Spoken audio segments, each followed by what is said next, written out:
Hello, welcome to our presentation. My name is Tingbing Wu. And I'm Whitney Cornett. We are currently graduate students at the Conrad N. Hinton College at the University of Houston in Houston, Texas. As part of our curriculum, we are studying services management and have chosen to review the world-renowned brand of Malaysia Airlines. Thank you for watching and please enjoy. Starting with the methodology, we'll be reviewing the brand's history, its mission and goals, the brand identity prism, semiotic square, serve called model, gap analysis, and recommendations. In 1937, air passenger travel and mail services started in Malaya. Trips started from Singapore to Malaya about 3 times a week before eventually expanding to daily services. 10 years later, in 1947, the Malayan Airways Limited was established through the partnership of Singapore European Shipping Enterprises. Throughout the 40s and 50s, the fleet grew with assistance from other British Commonwealth airlines. The airline went public in 1957. In 1966, after Singapore left the Federation, the company changed its name to Malaysia Singapore Airlines. Unfortunately, the two countries did not agree on routes and the direction of company growth. Singapore was eager for international expansion, whereas Malaya was still focused on domestic routes. The company split in half in 1972. Malaysia Airlines System was born. In 1997 to 2005, there was a lot of financial instability. Profit losses were due to poor revenue management and poorly managed fuel costs. After hiring a new CEO, the company saw recovery for the next 5 years. In 2011, there was another round of major unprofitability due to rise in fuel costs and mismanagement, which was the largest in company history. Coupled with financial down spiral, the infamous Flight 370 situation occurred in 2014. This is when a Malaysia aircraft disappeared. This is still a controversial mystery today. Today, the company is now entirely focused on rebranding and restructuring. The newly founded name is Malaysia Airlines Berhad. The company's mission is to provide air travel and transport services that rank among the best in terms of safety, comfort, and punctuality. Its vision is to be an airline uniquely renowned for its personal touch, warmth, and efficiency. For the brand identity prism, we will begin with the physique. Malaysia Airlines is patriotic and it's a flag carrier. The relationship between the customer and the company is meaningful and respectful.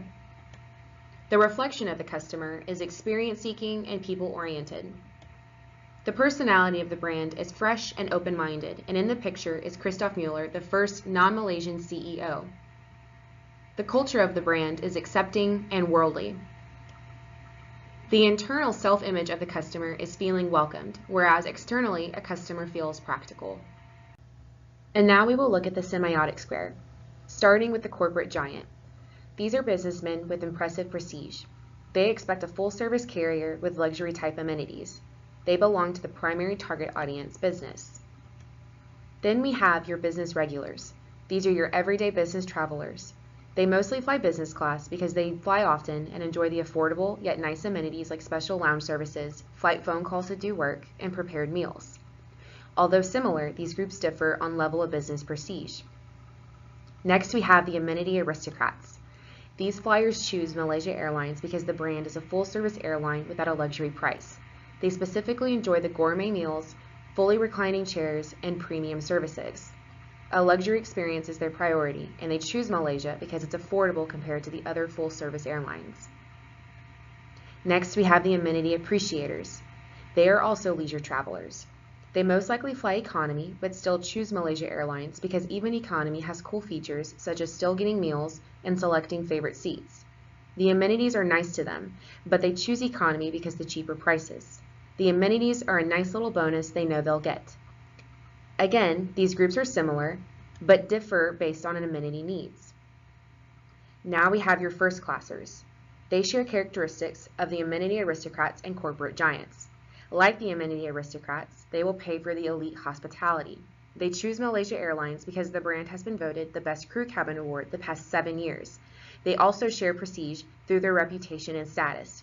These people will always pay for the best of the best, whether they are business or leisure travelers. Lastly, we have the government. They do not share characteristics between amenity appreciators and business regulars. Since Malaysia owns most shares of the company, which is why it's a flag carrier, these are government employees who fly Malaysia because the country is the largest shareholder and is invested in the brand. And now I'm going to hand it over to Bing so she can discuss the reviews of the company and the ServQual model.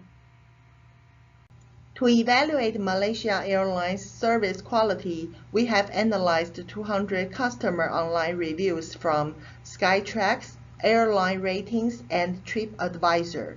Here is the result.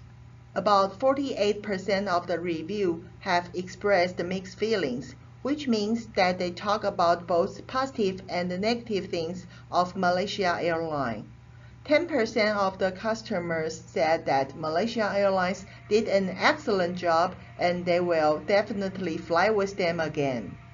42% of the customers have mentioned negative issues about experience. Let's first look what are the positive reviews that Malaysia Airlines received. Customers are saying that this airline did a good job for the in-flight cabinet service. Flight attendants are friendly, always smiley, addressing customers' personal needs and responding promptly. No wonder that Malaysia Airlines can be awarded for the best cabinet service for continuous 7 years.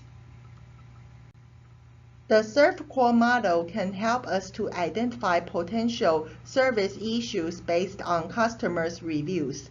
We have identified 3 areas for improvement. The first is tangible dimension. The specific problem is about tired-looking seats. Reliability is the next area. Customers mentioned about the lack of communication in terms of flight schedule changing and the luggage delivery. The last area that Malaysia Airlines can have space for improvement is the assurance. Examples like staff members were unsure about the check-in and boarding process can lead to an unclear experience. On the basis of ServQual model, we then adapted gap analysis to locate the issues. Tired-looking seats and the confusing check-in process belong to the design gap, which is gap 1. It's the breach of guest expectation and the service delivery. As for the luggage and the flight schedule communication issues are the concerns between service delivery and the guest perceptions. That is a gap for service process, gap 2. Here we provide recommendations for the above issues. The gap 1 tangible issues about tired-looking seat.